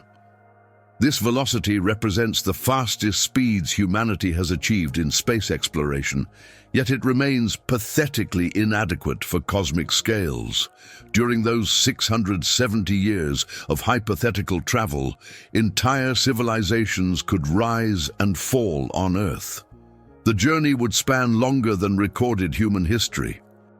670 years ago, the Renaissance was just beginning in Europe. The printing press hadn't been invented. The Americas were unknown to European explorers. The scientific revolution lay centuries in the future. The entire span of human technological development, from medieval agriculture to space exploration, could unfold during a single crossing of Phoenix A's event horizon. If our entire solar system could fit inside a soccer ball, Phoenix A star would be larger than 2 football fields placed side by side. A football field measures 320 feet in length, so Phoenix A star would represent a circle approximately 640 feet in diameter. To walk around the perimeter of this cosmic football field would take you about 25 minutes at a comfortable pace. Yet this represents the event horizon of an object containing 100 billion suns. The scale compression required to make this analogy work demonstrates just how vast cosmic distances truly are.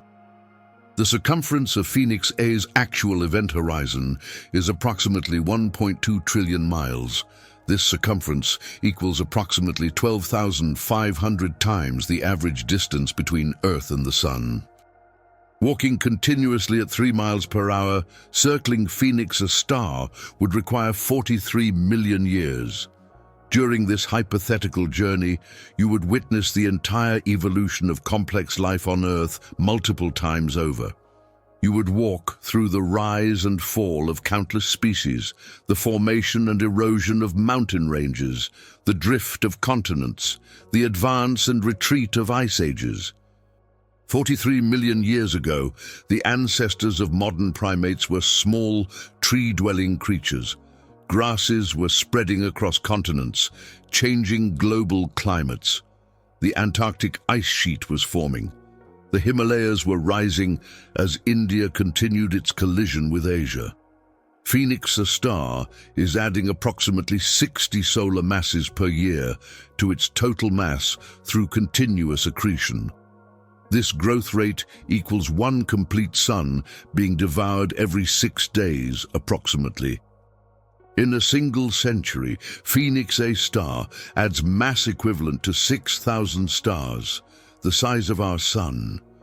Every 6 days, enough material to build a star like ours, with all its nuclear fury, its magnetic fields, its ability to nurture planetary systems, disappears into this cosmic maw.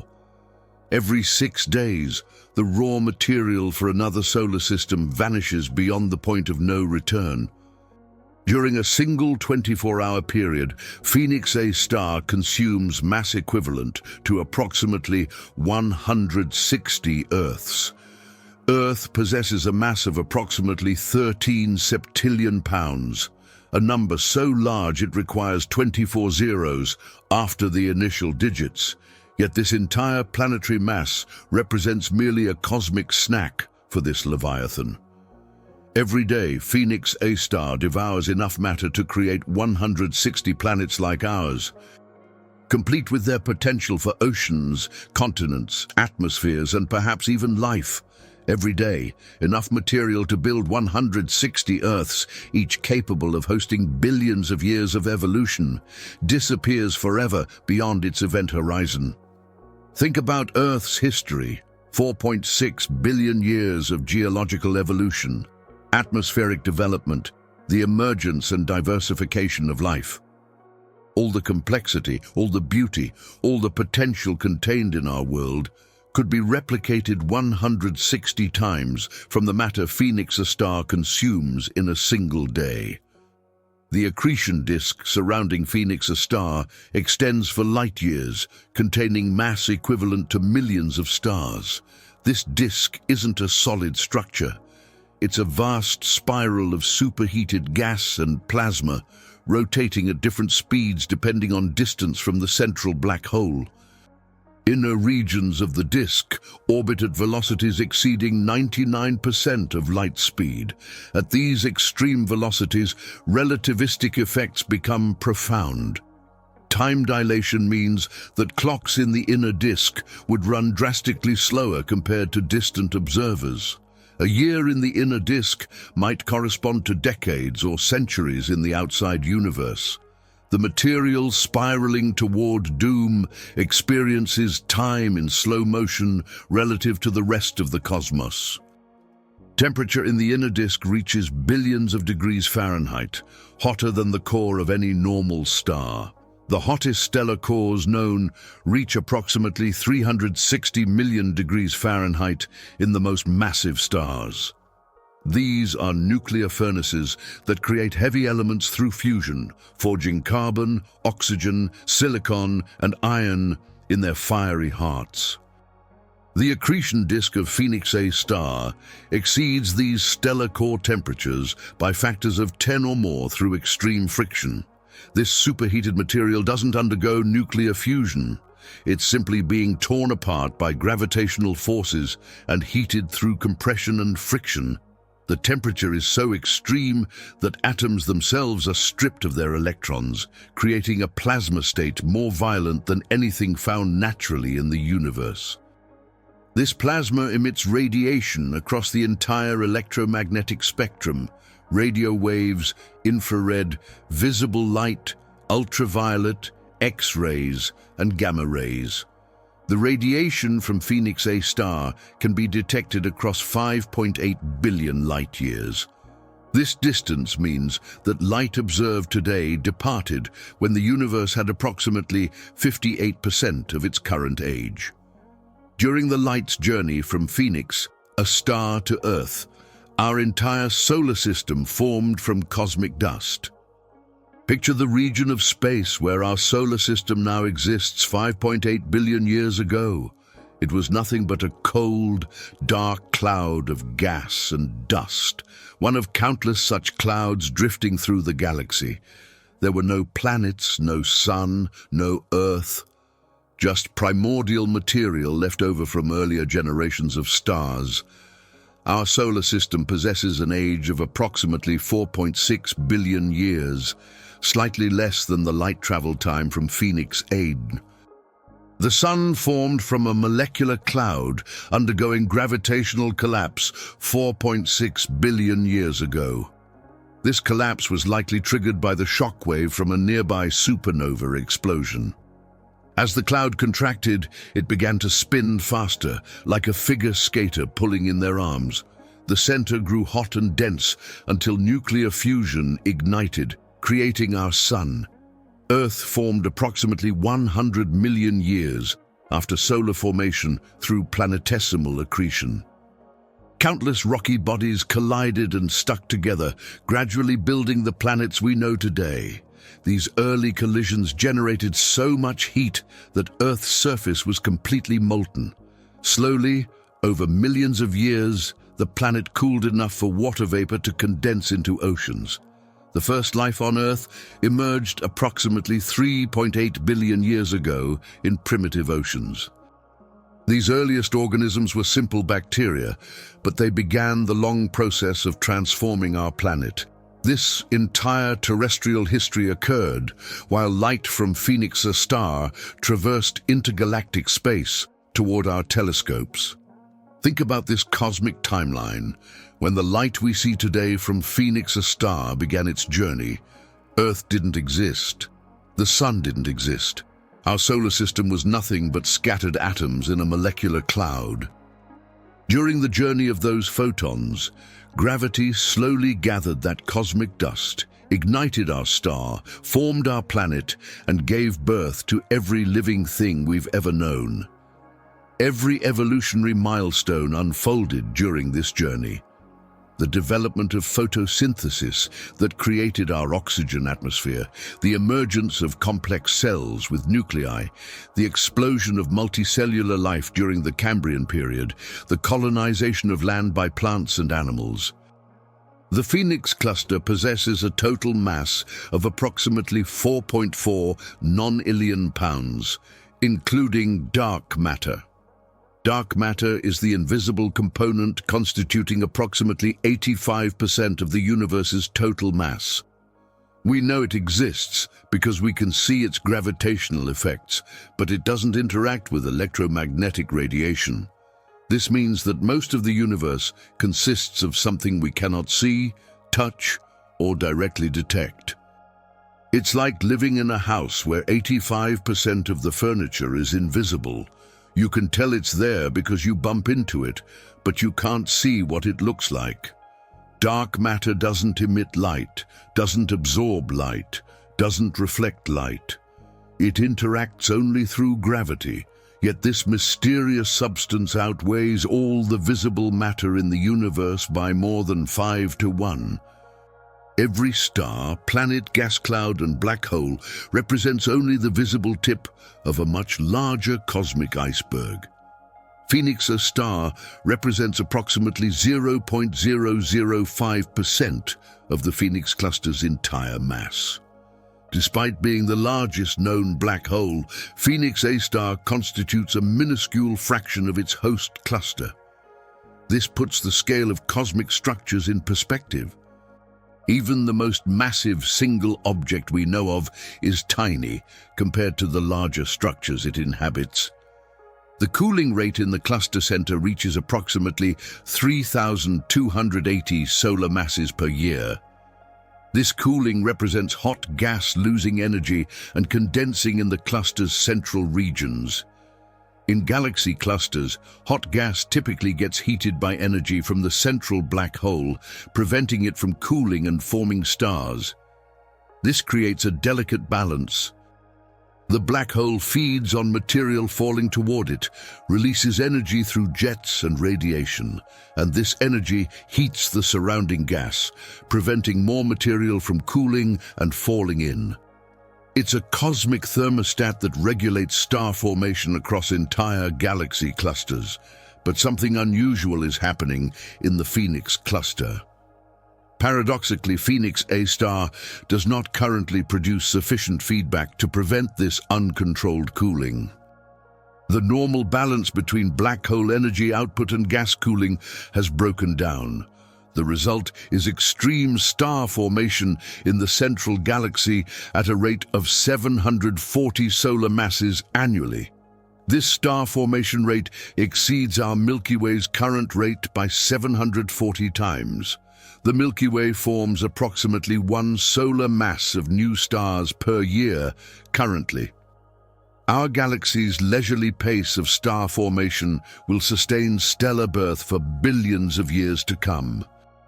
But Phoenix A's host galaxy is forming stars at a pace that seems almost frantic by cosmic standards. At this rate, the galaxy should exhaust its gas supply in a relatively short time. This creates a puzzle for astronomers. How can the most massive black hole in the universe fail to regulate star formation in its host galaxy?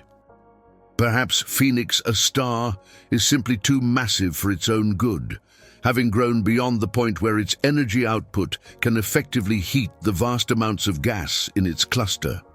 The host galaxy of Phoenix A star possesses a diameter of approximately 418,000 light-years, one of the largest known galaxies.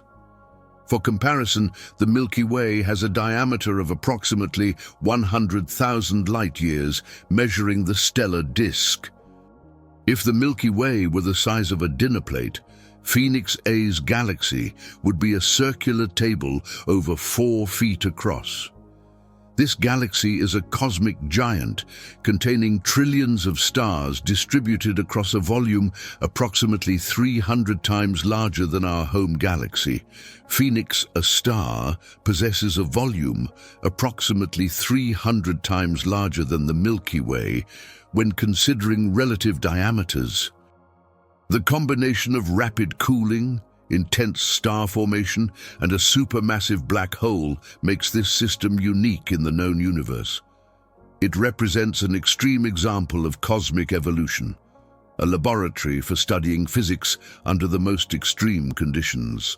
Phoenix, a star, may represent or approach the upper mass limit for black holes in the universe. Theoretical studies suggest that black holes exceeding 100 billion solar masses face significant growth difficulties. This limit relates to energetic feedback that eventually prevents additional significant accretion. The radiation pressure from such massive accretion disks becomes so intense that it repels incoming material. Phoenix A star belongs to a hypothetical category called stupendously large black holes, or slabs. Slabs are defined as black holes exceeding 100 billion solar masses, representing the absolute theoretical extreme. The name itself captures the audacity of these objects. When astronomers struggle to find adequate language, they resort to words like stupendous. Only a few slab candidates have been identified in the observable universe. The formal discovery of Phoenix A star was published in Research about the Phoenix cluster in 2010. Mass measurements derived from stellar dynamics models and intracluster gas behavior. The calorimetric method utilizes energy released by the black hole to estimate total mass through physics. Essentially, astronomers measure how much energy is being pumped into the surrounding environment and work backward to calculate the mass needed to produce such effects. Adiabatic growth models of black holes suggest that Phoenix A star approaches theoretical limits. Future growth of Phoenix A star will depend on continued material supply from the surrounding cluster. Eventually, the material supply will diminish as galaxies in the cluster exhaust available gas. This raises fascinating questions about the future of Phoenix A. Will it continue growing until it hits an absolute physical limit? Will the cluster's gas supply run out first? Or will some other process intervene to halt its growth? The fate of Phoenix A star is intertwined with the fate of its entire cluster, and ultimately with the future of the universe itself. As cosmic expansion continues, clusters will become increasingly isolated from each other. Star formation will gradually decline as gas supplies are exhausted. On truly vast timescales, Phoenix A star will outlive all the stars in its cluster, all the stars in the observable universe. It will persist in the cosmic darkness, slowly evaporating through Hawking radiation over periods so long that they make the current age of the universe seem like a fleeting moment. On timescales of trillions of years, star formation will cease completely in the universe. The stellar era will end after approximately 100 trillion years when the last star extinguishes.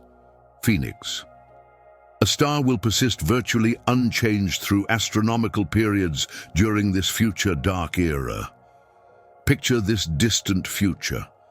A universe so old that it bears no resemblance to the cosmos we know today. The expansion of space will have stretched everything so far apart that individual galaxy clusters become isolated islands, separated by distances so vast that light from one will never reach another. The cosmic microwave background radiation, that faint afterglow of the Big Bang still detectable today, will have cooled to near absolute zero. The universe will be darker and colder than the deepest voids of intergalactic space today. No new stars will form because all the hydrogen gas will have been either converted into stars or ejected from galaxies by stellar winds and supernova explosions. The last red dwarf stars will burn for trillions of years after larger stars have died, slowly consuming their nuclear fuel at rates so miserly they make our sun seem profligate. These dim embers will be the final sources of warmth in a universe growing ever colder and darker. Eventually, even the longest-lived red dwarfs will exhaust their nuclear fuel. White dwarf stars will slowly radiate away their stored heat over trillions more years, fading from white to yellow to red to infrared, and finally to cold, dark lumps of crystallized carbon and oxygen. Neutron stars will spin down over cosmic time, their intense magnetic fields gradually weakening, their lighthouse beams of radiation eventually falling silent, brown dwarfs. Those failed stars, too small to ignite nuclear fusion, will cool to the temperature of their surroundings. Only black holes will remain active during this dark age, slowly consuming the scattered debris of dead civilizations and extinct worlds. They will devour planets whose surfaces once harbored life, asteroid belts that might have become worlds, comets that carried the building blocks of biology. Hawking radiation is a quantum process where black holes gradually evaporate by emitting particles. This phenomenon occurs at the boundary between quantum mechanics and general relativity, the event horizon, where the rules of physics become stranger than any science fiction. At the quantum level, the intense gravitational field near the event horizon creates particle-antiparticle pairs from the vacuum itself. According to quantum mechanics, empty space isn't truly empty. It seethes with virtual particles constantly appearing and disappearing. Near a black hole's event horizon, sometimes one particle from such a pair falls into the black hole while its partner escapes into space. The escaping particle carries away a tiny amount of the black hole's mass energy, causing the black hole to shrink by an infinitesimal amount. The evaporation rate is inversely proportional to mass. Smaller black holes evaporate first. This seems counterintuitive. You might expect larger black holes to be less stable, like larger soap bubbles popping more easily than smaller ones. But black holes follow different rules. A black hole with the mass of a mountain would disappear in less than a second through this process, releasing energy equivalent to millions of hydrogen bombs. Stellar mass black holes would take longer than the current age of the universe to lose even a tiny fraction of their mass. The temperature of Hawking radiation from Phoenix, a star, is so low that it's essentially absolute zero, colder than the cosmic microwave background radiation. This means Phoenix, a star, is actually absorbing more energy from the cosmos than it's losing through Hawking radiation. It will continue growing until the universe cools enough that its Hawking temperature exceeds the background temperature. Phoenix, a star, would require approximately 10 to the 100th power years to evaporate completely through Hawking radiation. This time is immensely larger than the current universe's age multiplied by itself hundreds of times. For context, the universe's age is approximately 10 to the 10th power years currently. To grasp the scale difference, imagine the current age of the universe represented by a single second. On this timescale, Phoenix A's evaporation time would be longer than 10 to the 90th power seconds. A period so vast that there aren't enough atoms in the observable universe to count the years. To put this in another perspective, if you wrote the number representing Phoenix A's evaporation time using digits the size of atoms, the number would stretch across multiple galaxies.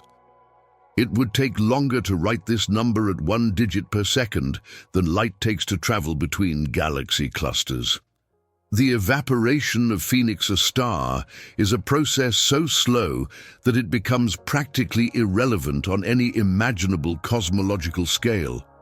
Even after all the protons in the universe may have decayed, after every conceivable form of conventional matter has disappeared, after the heat death of the cosmos, Phoenix, a star, will still be there, virtually unchanged.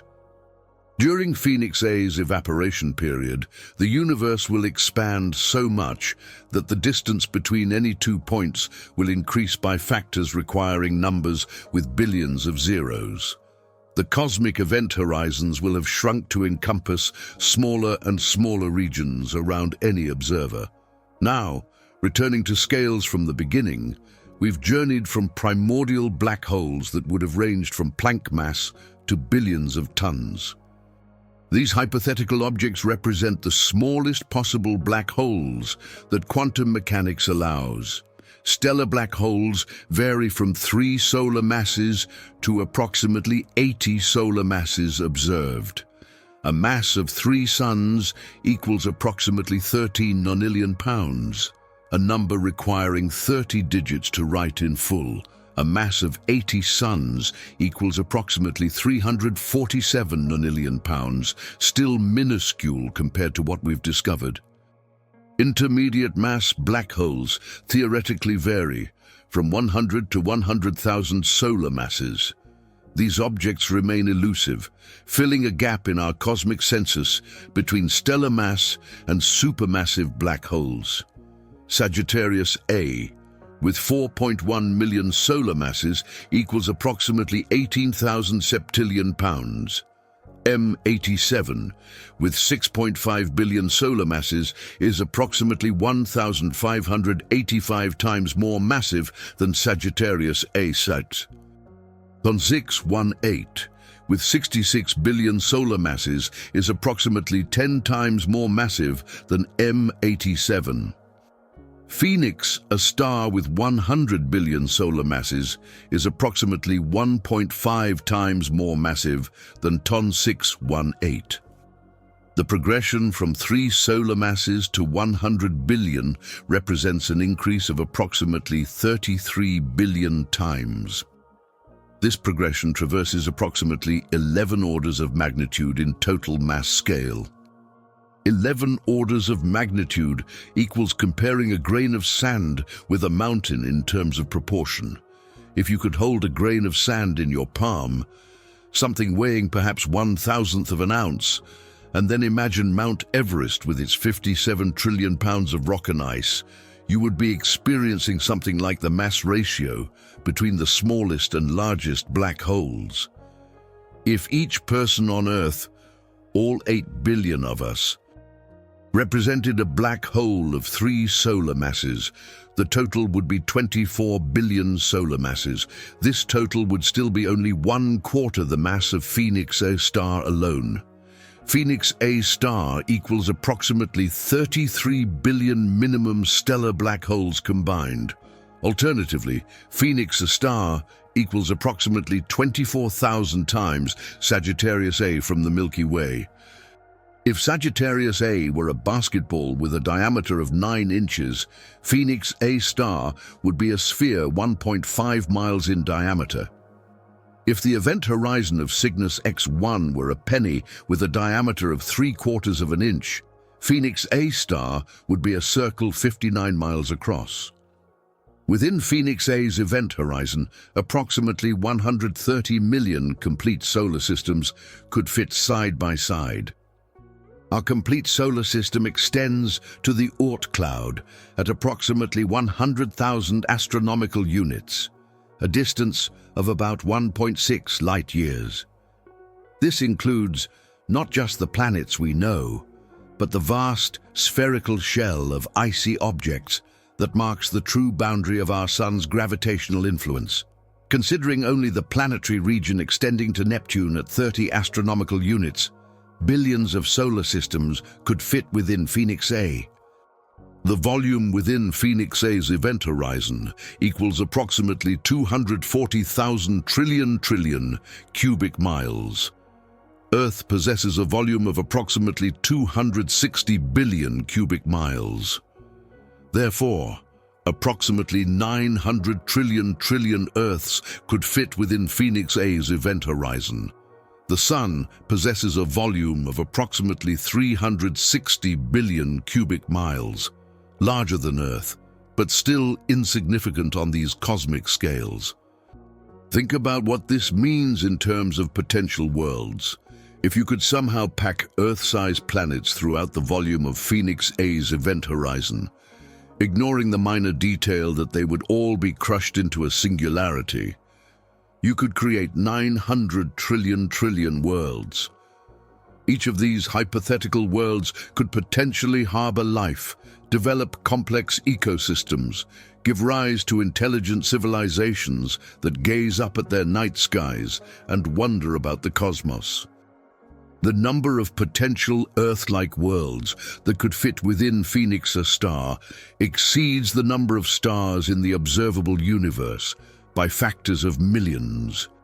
It represents potential for life and intelligence on scales that transcend every science fiction story ever written, every speculation about galactic civilizations, every dream of cosmic consciousness. Yet all of this potential space, all of these possible worlds, exists within the event horizon of a single object. A region where space-time curvature has become so extreme that not even light can escape, where the normal rules of physics break down. Approximately 70 trillion suns could fit within the volume of Phoenix A's event horizon. To grasp this number, imagine every star you can see in the night sky on the clearest night of your life. On a perfect dark night, away from city lights, you might see about 3,000 stars with the naked eye. Now multiply that by 23 billion. That's how many suns could fit within Phoenix A's boundary.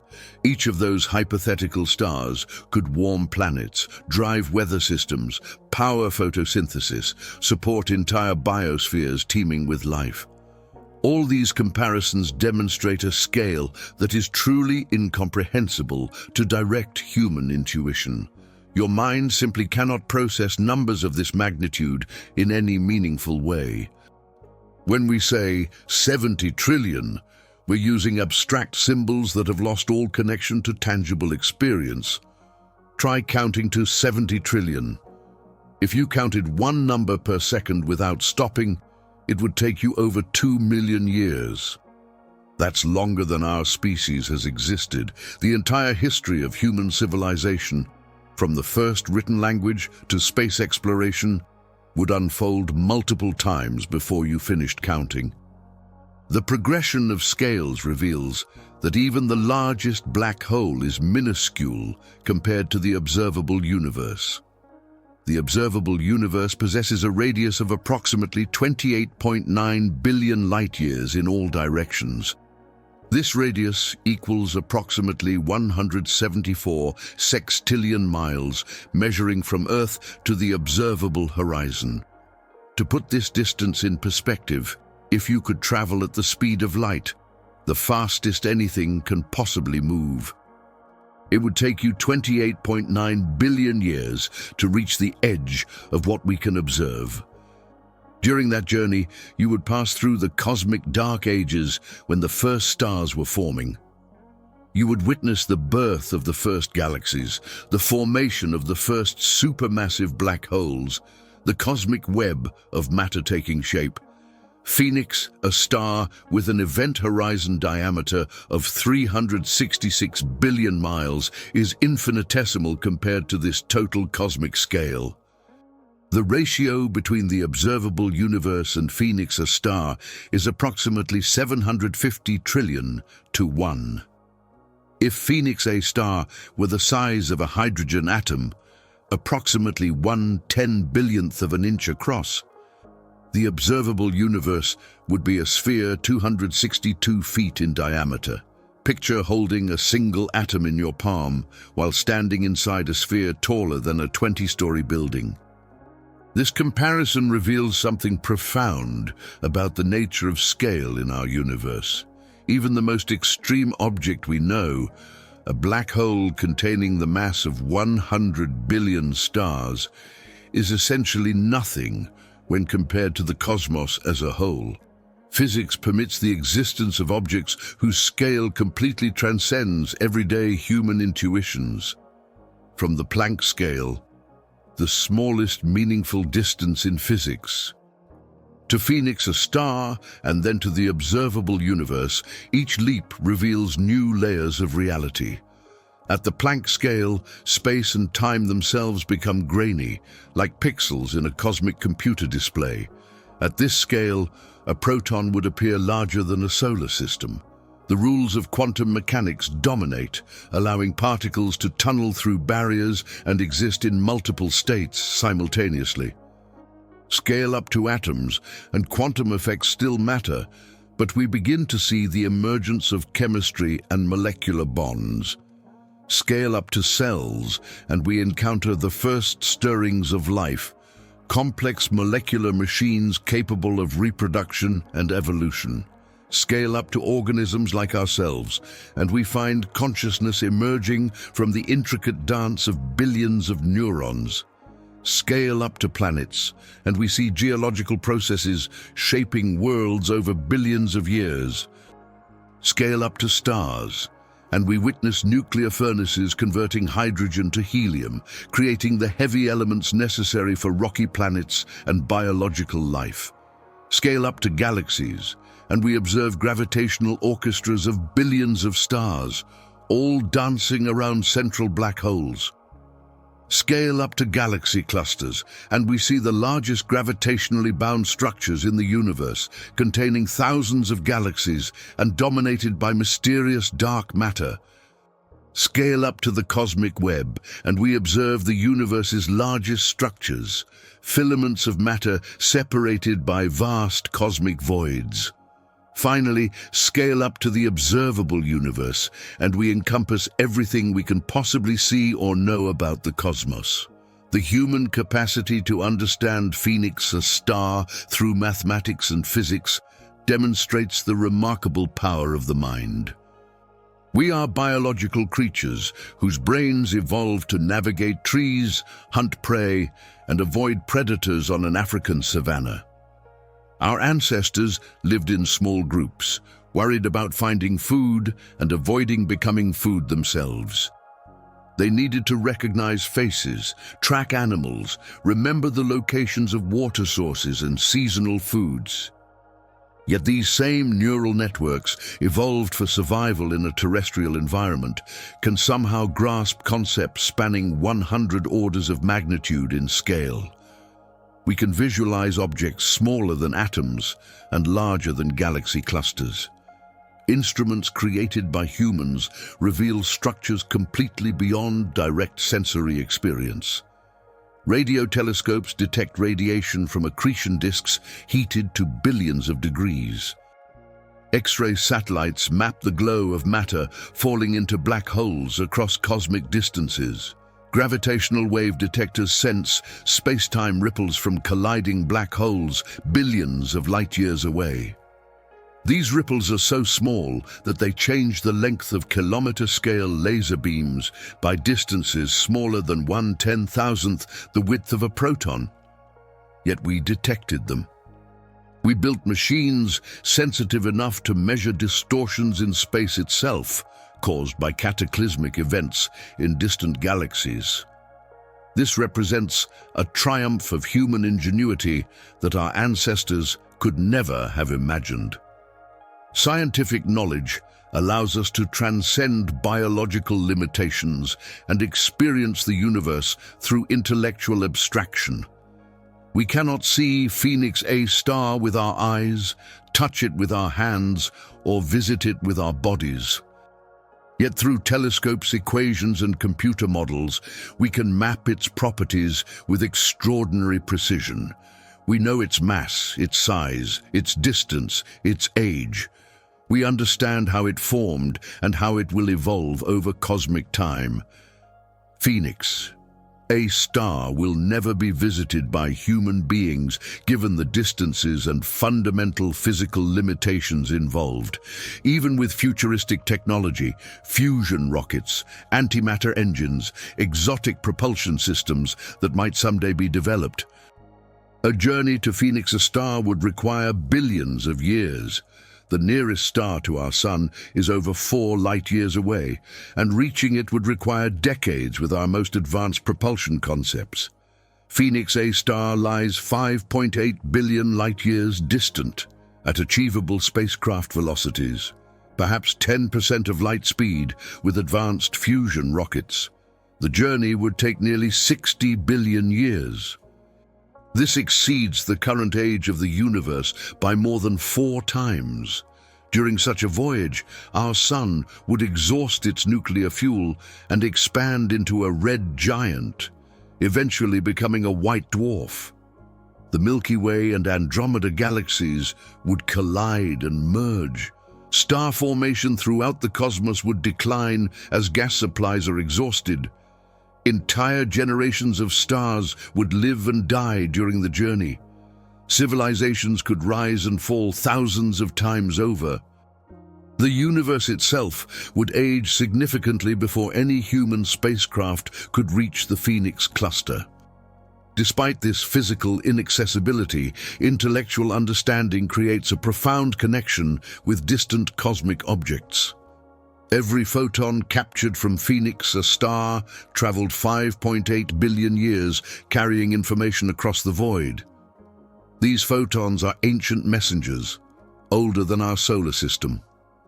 They departed from the Phoenix cluster when the universe was younger, smaller, and very different from today. The photons crossed intergalactic space while our solar system condensed from cosmic dust. They continued their journey while Earth cooled and developed oceans, while life emerged from primordial chemistry and evolved into countless forms. When those photons finally strike our detectors, they carry information about temperatures exceeding billions of degrees, magnetic fields millions of times stronger than Earth's, and gravitational effects so intense they warp space and time. Each photon is a messenger from the deepest past, a courier carrying news from the cosmic frontier. Through them, we can study conditions around the most massive black hole ever discovered. If you're still awake, it's because the content was really good. So take a moment, leave a like and subscribe to the channel. It helps a lot. And if you want to keep watching, just click on the video that's appearing right now. I'll see you there.